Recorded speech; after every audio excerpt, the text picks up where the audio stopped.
the story that has kind of broken the internet. I mean, it's kind of pissed some people off. It's kind of led some people to say, I don't know what to believe anymore. I'm going to law school. I've listened to the full interview of Kash Patel and Dan Bongino on Maria Bartiromo. I always get her name mixed up. Maria Bartiromo. And, the clips were circulating yesterday. There were a couple of clips that went viral, one of which was Kash and Bongino asserting that Epstein, in fact, killed himself. The other one was, there was another one that went viral for bad reasons. Then there was one that went viral for good reasons, which was Kash Patel rightly acknowledging that there's an existential national security threat emanating from the northern border. And even the Mexican government has worked with the US to seal off the Mexican border, whereas the Canadian government hasn't yet. Bartiromo, thank you. Bartiromo, it's a very nice name. Bartiromo. Okay, so I'm going to remember it by Bart Simpson Goes Roaming. Bartiromo. The sound clip that broke the internet was Kash and Dan Bongino, many jokingly saying, look, they look like, they're uncomfortable, to put it mildly, saying that, Epstein, in fact, didn't, how do we say this? When we say he got Epstein, it means forcible suicide. So they believe that Epstein didn't get Epstein, that Epstein actually Epsteined himself, that Epstein took his own life. The clip went viral. A lot of people had some interesting takes and responses to it. I played it yesterday. We talked about it a little bit yesterday, but we'll play it again just so we can refresh everybody's memory and talk about it a little more. You said Jeffrey Epstein committed suicide. People don't believe it. Well, I mean, listen, they have a right to their opinion, but as someone who has worked as a public defender, as a prosecutor, who's been in that prison system, who's been in the Metropolitan Detention Center, who's been in segregated housing, a suicide when you see one, and that's what that was. He killed himself. You want me to? I've seen the whole file. He killed himself. I know it's hard work. You said, Jeffrey Epstein. Put this here. It's hard work. It's hard work beyond what anybody can possibly imagine. I don't envy these guys whatsoever. When Donald Trump gave up everything, he should be living his golden years playing golf. And I'm not saying that to be condescending to old people at all. Like, Donald Trump has worked his life to acquire the wealth, the prestige that he had, and then he decides to take a pay cut and nearly take I was going to make a joke about a haircut, nearly get killed in service of country. He gave up what he did not need to give up, what no person in their right mind would give up unless they were driven to that point to sacrifice their golden years in pursuit of the defense of country, which is what Donald Trump did and which is what Dan Bongino did. He's much younger and he gave up something else in order to do this. I don't envy any of them. And some of you are going to say Viva likes Dan Bongino, so he's going to go out of his way to defend Dan Bongino. And you might be right. I like Dan Bongino. I trust Dan Bongino. And I'm not yet jumping on any bandwagon of what the conspiracy online talking murmurings are. Although I know what they are. I live on the internet. I see them every day. I also don't believe that Epstein killed himself. Period. I mean, you guys have been around the channel for long enough. One of the three eternal truths is that Epstein didn't kill himself. So we saw that video. And I'll get to the rest. I'll just get it out of the way. The interview was great. Other than the clips that went viral, the interview is great. It's the first time in a long time that people can actually listen to the director of the FBI and the deputy director of the FBI and say, I now have a little bit more faith in the FBI. My only substantive critique to Kash Patel, or the question that I would have asked him if I were in Maria Bartiromo's position, when Kash says we've got right now, I think they said 36,000 field agents or whatever they call them, employees at the FBI. They're not at the max of 38,000. He's convinced that the rank and file of the FBI are, say this in a way that's not going to be insulting to the FBI, that he believes that they're trustworthy, nonpartisan, good faith actors, and that they are out there to protect and to serve. And I would probably argue that 90 some odd percent are. That being said, the question I would have asked Kash Patel is, what percentage of them do you think are rabidly anti-Trump? Whether or not I think it's 10%, because if 90% are good, even if they don't like Trump, they're going to do their jobs properly, and 90% of their job doesn't involve politically going after Trump. What percentage of the rank and file of the FBI are partisan or politically motivated? Sincere question. And I would like to know what he thinks, because it's arguable. When people say the FBI is a venerable institution, it started off as, who's the guy that, Edgar Hoover, using it to go after his political rivals. It's not clear that at its origins, it was a venerable institution. It's not even clear constitutionally why you need an FBI, as if state authorities are not enough to do the job. Historically, some might disagree that at its roots, at its conceptions, its raison d'être, as we say in French, is a praiseworthy institution. It certainly has been weaponized to the point of, some argue, it being the terror, to quote House of Cards. Certainly before Kash Patel and Dan Bongino took over. So I would have liked that question to have been asked and know what Kash Patel thinks. What percentage of the rank and file of the 36,000 employees working for the FBI are partisan, what we would call partisan hacks, who are vehemently anti-Trump and agree with what Peter Strzok and Lisa Page did? Depending on that answer, I would have more answers. So other than the two clips, the interview was very good and it's encouraging to have the two men there. The clip that went viral caused a lot of people to say, holy crap, they got to him too. Bongino has been covering the Epstein story since 2019.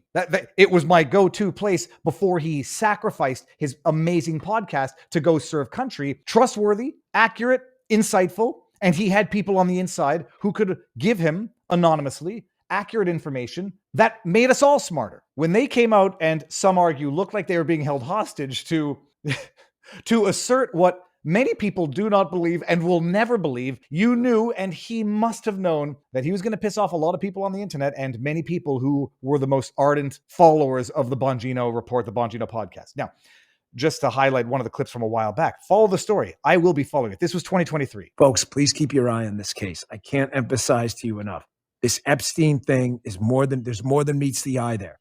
I know a lot of people want to make this thing go away. There is absolutely no way that the now CIA director, Catherine Rumler, and everyone else didn't know they were talking to a sex offender. The question is, why were they talking to him and what were they trying to make go away? Does it have anything to do with the extensive video network alleged to have existed on his island and on his plane? What were they fixing? We'll see.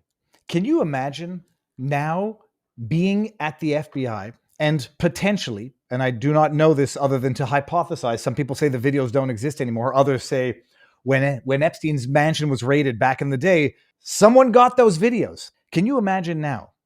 Bongino's in there and hypothetically might now be able to view these videos, these sex tapes that we know. I don't think it's musings to say that that's what Epstein was doing. That's what P. Diddy was doing. And that's why people believe, and understandably so, that this cover-up is probably the deepest, most globally extensive, politically involved cover-ups of all time, because Epstein might have been the political scientific branch of the extortion schemes, while P. Diddy was the entertainment branch. Maybe the political as well, because it overlaps if you have like the Kamala Harris's attending P. Diddy parties, now that you know what went on at those P. Diddy parties.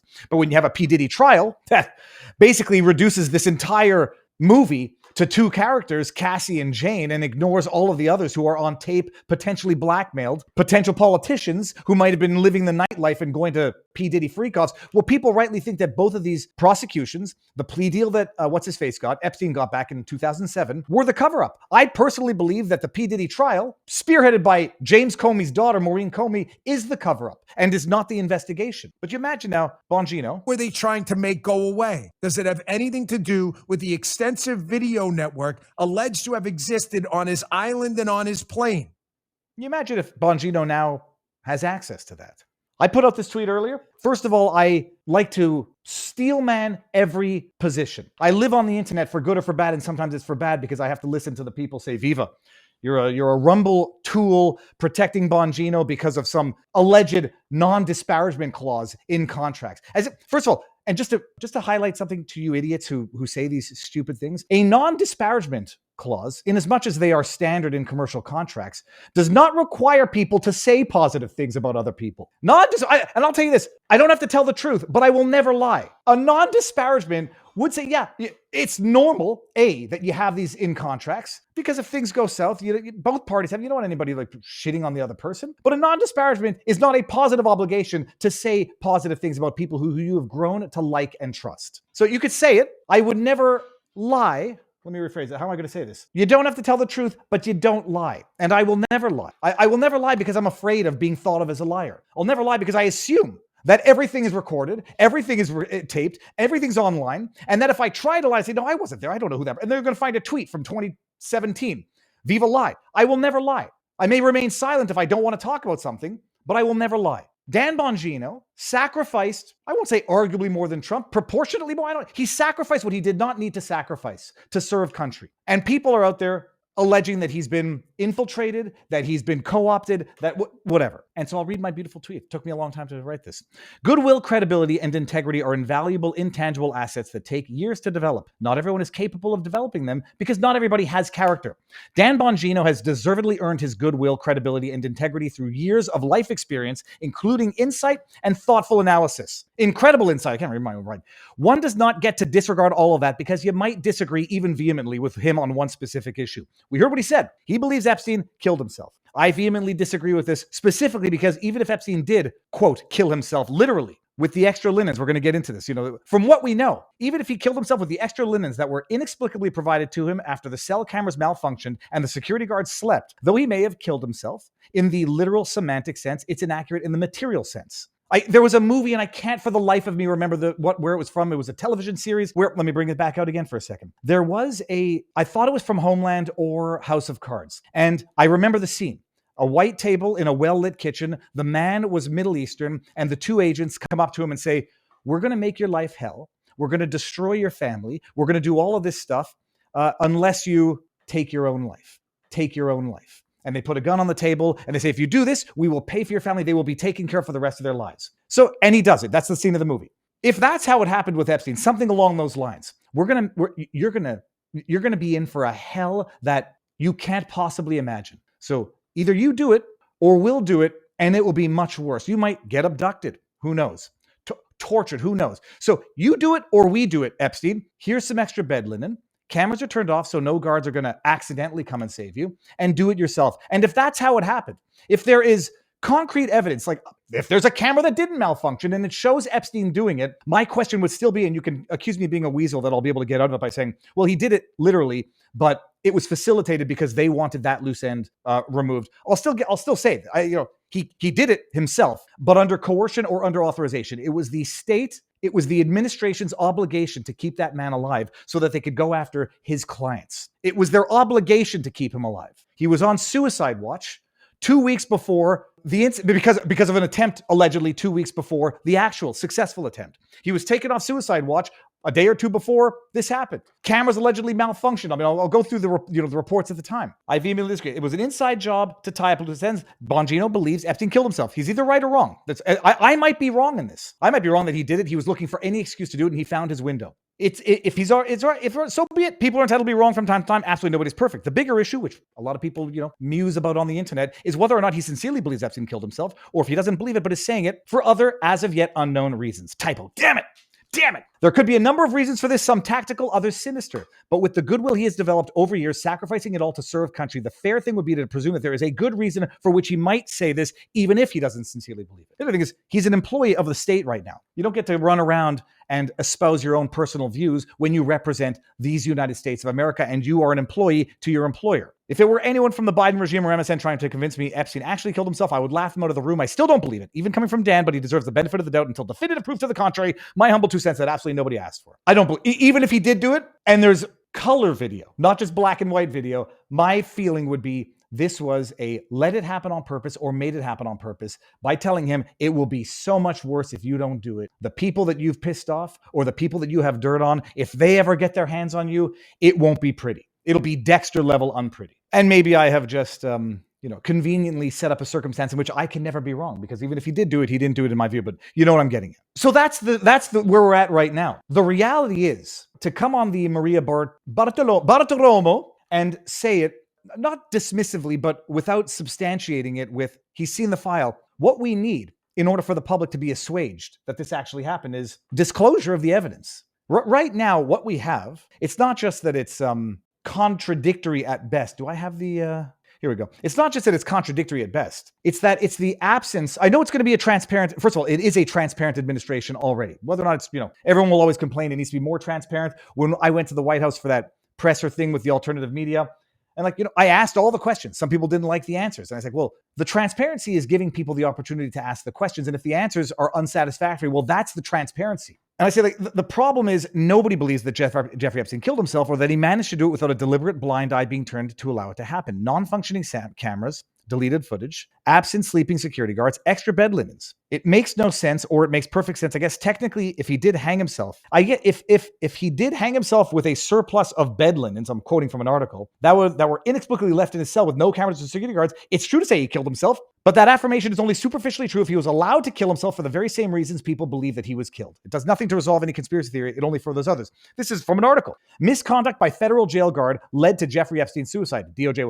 Well, that's great. Misconduct. What do we call it? Layered incompetence becomes intent. Now, that was either Tim Pool or that was Dan Bongino who said that on their show. Chat, let me know. Layered incompetence is intent. I'm fairly certain that was Bongino. Jeffrey Epstein, despite his high profile and a jail suicide attempt 2 weeks earlier, was left alone in his cell with a surplus of bed linens. Nearly all surveillance cameras on his unit didn't record. One worker was on duty for 24 hours straight. That's not layered incompetence. That's implausible series of events that allows for Epstein to take his own life if he in fact did it by his own hand. I can't get into the medical side of things. Oh, this is from BBC News. Jeffrey Epstein, jail CCTV erased by technical errors. DOJ reports the contributing factors that led to Jeffrey Epstein's suicide in jail. A report by the U.S. Department, says negligence, misconduct, and job performance failures contribute. I'm sorry, you're holding the most wanted person on earth. You're holding the most valuable asset on earth. And you've got job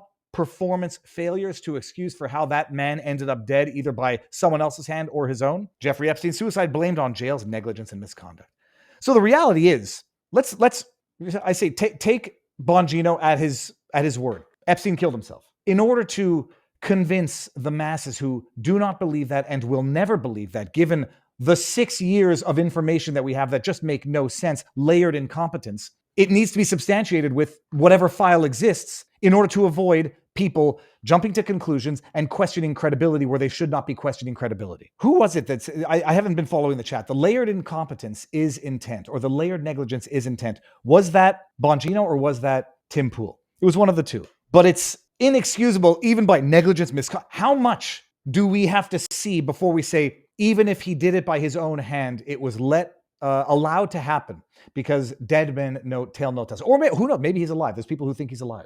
There's people who think this is a strategic statement because he's still, I do not happen to believe that he's still alive. To many, this is one of the biggest issues, if not the biggest issues. And I would say it might be one of the it is one of the, if not the biggest issues, because this might actually have some sort of impact on geopolitics as we know it. Like they talked about it here before, there is undoubtedly an intelligence connection to blackmail extortion operation that Epstein was running that involves not just certain specific countries, but arguably all of what we consider to be our allies in the Five Eyes. And so, that's it. Bottom line, that's the big news is Dan Bongino and Kash Patel say unequivocally Epstein took his own life. My position is that if the administration allowed it to happen and then try to blame it on negligence and whatever, that's as good as someone else having done it, but at least this way it ties itself up a little more. But the underlying thing about all of this is that these are men who have sacrificed a lot to go inherit this cesspool in order to right the institutionalized wrongs